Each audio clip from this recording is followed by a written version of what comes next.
Hi guys and welcome back. If you haven't already, hit the thumbs up and the subscribe button in order to help support the channel. In this video, I'm going to go through phase 2 of the ACL rehab protocol. And we're going to take a goal-based approach. And the beauty of this is that you can take your time to meet each one of the goals. And it means that no stone is left unturned and you're just going to build a really nice strong knee around your new ACL graft. If you've got any queries or questions or there's something that doesn't quite make sense, give us a comment in the section down below and I'll be more than happy to help out. So the first thing that we're going to check for is calf work rate capacity. So on a single leg, you want to go through calf raises to failure and you want to do it really nice and slowly. So it's 2 seconds on the way up and 2 seconds on the way down, really nice and slowly controlling the movement. And you want there to be an 85% similarity between the left and the right hand side, so they should be fairly even. If you're struggling with this, then we'll start off with 2 legs. So you come in all the way up on your toes, really contracting the calves and then coming all the way back down. Another alternative is doing an isometric hold, so coming all the way up on your toes and really contracting the calves as hard as you can.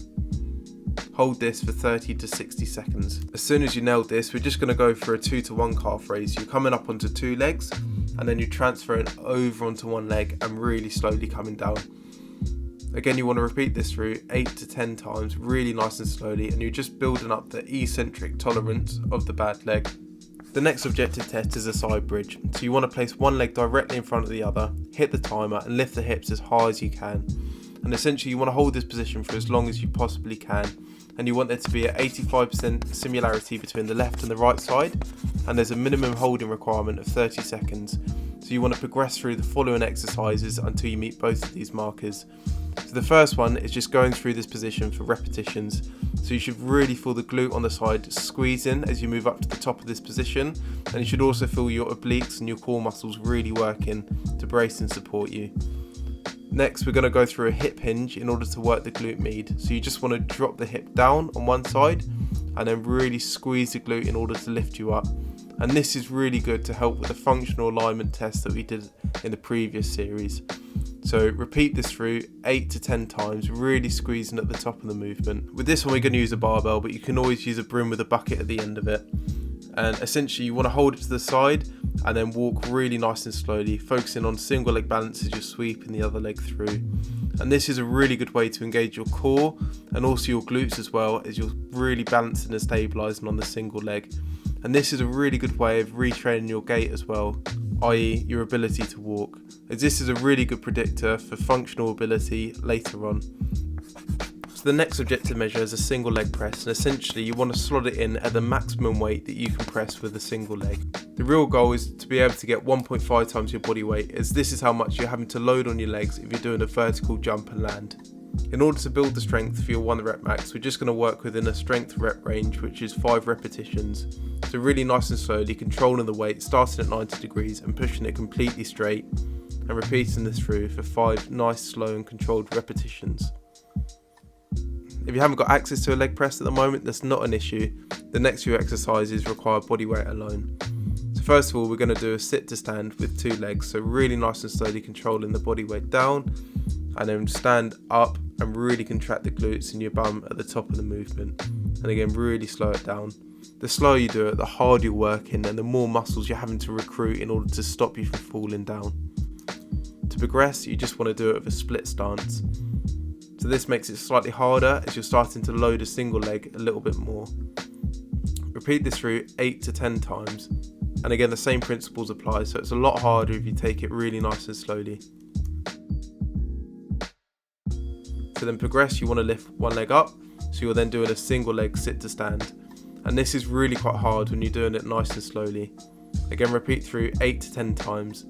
And when you get to the top of the movement, really try and hold the standing position in order to improve your balance. As well, you can really focus on the position of the knee, so you want to stop the knee from rolling in and keep it over your toes and nice and straight throughout the movement. Next, we've got a single leg step up, and the higher the box, the harder it is. And if you're not pushing off and you're not using momentum, this is actually a really tricky exercise. Essentially, you want to lean your body weight forward, lift the knee up and come down really nice and slowly. And you want the foot just to contact the floor as you're coming back down. So you really don't want to use momentum and push off the floor and cheat through the movement. So So you can even do it on a step or a couple of books initially, and then start to build your way up onto a box or something that's slightly higher. The higher up the knee, the higher your hip. The same with the leg press. The more hip flexion that you've got, the harder the movement. And then we're just going to do a curtsy step up. So this really starts to target the glutes a little bit more. Try to push up off the floor and control the way down as nice and as slowly as you can. And this is a really good way to isolate a single leg. And this is a really good way to determine the strength of one side versus the other side, as if you're not getting the same amount of repetitions on one side, then you definitely know that's weaker, and that's where you need to focus your effort to build up your strength. So the next objective marker is single leg balance. So essentially you want to stand on a single leg and hold the position with your arms crossed, even though my arms aren't crossed in this video, for 43 seconds. Once you're able to do this, close your eyes and try and hold it for 9 seconds. In order to improve this and reach your 43 seconds, we're just going to stand on a single leg on an ARX pad. So 70% of your balance is a result of tiny receptors called proprioceptors that lie between the joints. And if you think of how many joints that you've got in your feet, as soon as you take those out by scrambling the signal with the ARX pad, it makes it a lot trickier to balance. Another good way is to reduce your base of support. And here I'm doing this with my eyes closed. So 20% of your balance is a result of vision. So as soon as you make your eyes close, then the exercise becomes significantly harder. And you can see that I'm really wobbling side to side with this exercise. And now we're just going to make the single leg balance on the ARX pad a little bit harder by taking the opposite leg outside of the base of support. So by doing this in a star excursion shape, which I'm going to go through in the next video, this really off-centers your balance. This is an excellent way to not only work on the glutes as you're really relying on single leg stability, but also really targets the balance as you're really starting to think about where you're placing the foot.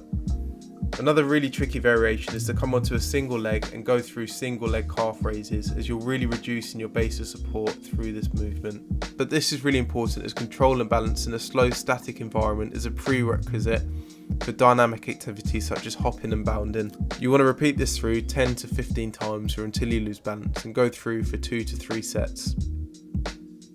Here I'm just doing an arabesque type movement on an ARX pad, but this is really good for hip mobility. As you can see, I'm really stretching out the hamstrings and opening up the hip joint, and you want to keep the back as straight as possible throughout this movement. Additionally, it really works on the glute as you're standing on a single leg and really requiring a lot of stability from the muscles around the hip. Repeat this through as slowly as possible, and you want to really open up towards the end of the movement so your back's flat and your legs completely straight. But essentially anything that you're focusing on and having to think on a single leg or a position that your balance is compromised is going to make it a lot harder. Thanks for watching the video. I hope it all made sense. If you've got any queries or questions, leave us a comment in the section down below and I'll be more than happy to help out. Also, if you haven't already, give us a like and subscribe to help show us some support. So what you're going to do next, I've got phase 1 of the Acl Rehab here, if you haven't already seen it, and just make sure that you've already met those markers before attempting these. I've also got phase 3 of the rehab program here. So if you click on it now, add it to your watch later, then as soon as you meet all the goals in this phase, you've then got it there loaded, ready to go for when you're ready to transition over.